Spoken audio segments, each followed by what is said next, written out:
ഇത് കേൾക്കുമ്പോൾ നിങ്ങൾ സന്തോഷിക്കണോ സങ്കടപ്പെടണോ എന്ന് നിങ്ങൾ തന്നെ അങ്ങ് തീരുമാനിച്ചാൽ മതി. കാരണം കേരള ബ്ലാസ്റ്റേഴ്സിലേക്ക് പുതിയ ഇൻവെസ്റ്റർ വരുന്ന കാര്യം എല്ലാവർക്കും അറിയാമല്ലോ.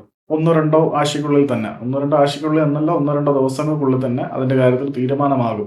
പ്രശ്നങ്ങളെല്ലാം പരിഹരിച്ചു എന്ന് ആശിഷ് നായിക് റിപ്പോർട്ട് ചെയ്തിട്ടുണ്ട്. അതിനിടയിൽ ഏറ്റവും സർപ്രൈസിംഗ് ആയിട്ടുള്ള സാധനം, പുതിയ ഇൻവെസ്റ്റേഴ്സിനെ കോർഡിനേറ്റ് ചെയ്യുന്നതും നിലവിലെ കാര്യങ്ങളുമായിട്ടൊക്കെ കോർഡിനേറ്റ് ചെയ്ത് മുന്നോട്ട് പോകുന്നതും പുതിയ ഇൻവെസ്റ്ററെ ഫൈൻഡ് ചെയ്യാൻ വേണ്ടിയിട്ടൊക്കെ എഫേർട്ട് എടുത്ത് ചർച്ചകൾക്ക് ഇടനിലക്കാരനായി നിന്നത് അഭിജ് ചാറ്റർജിയാണ്. നിലവിൽ കാര്യങ്ങളെല്ലാം കോർഡിനേറ്റ് ചെയ്തുകൊണ്ടിരിക്കുന്നത് അണ്ണനാണ് എന്ന് പറയുമ്പോൾ, പുതിയ ഇൻവെസ്റ്റേഴ്സ് വന്നാലും ഈ ക്ലബിന്റെ ചീഫ് ഓപ്പറേറ്റിംഗ് ഓഫീസർ പദവിയിൽ അണ്ണയ്യ തന്നെ തുടരുമെന്നാണ് നമുക്ക് മനസ്സിലാക്കേണ്ടത്. അപ്പൊ ആരൊക്കെ വന്നാലും പോയാലും കുറച്ചു കാലത്തേക്കെങ്കിലും അഭികേട്ടായി അവിടെ തന്നെ കാണും. നിഖിലിന് ശേഷം വന്ന മനോഹരമായിട്ടുള്ള ഒരു എസ്സേ എഴുത്തുകാരൻ എന്നതിനപ്പുറത്തേക്ക് എനിക്ക് പുള്ളിയെക്കുറിച്ച് വലിയ മതിപ്പൊന്നും തോന്നിയിട്ടില്ല.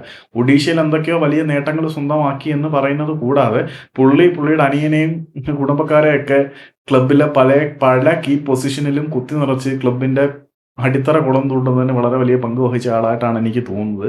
ഇനി നാളെ വാഴ്ത്തുപാട്ടുകൾ അഭിഗന് വേണ്ടിയും ഉയരപ്പെടാം. എന്തായാലും എനിക്ക് കൂടുതലൊന്നും പറയാനില്ല.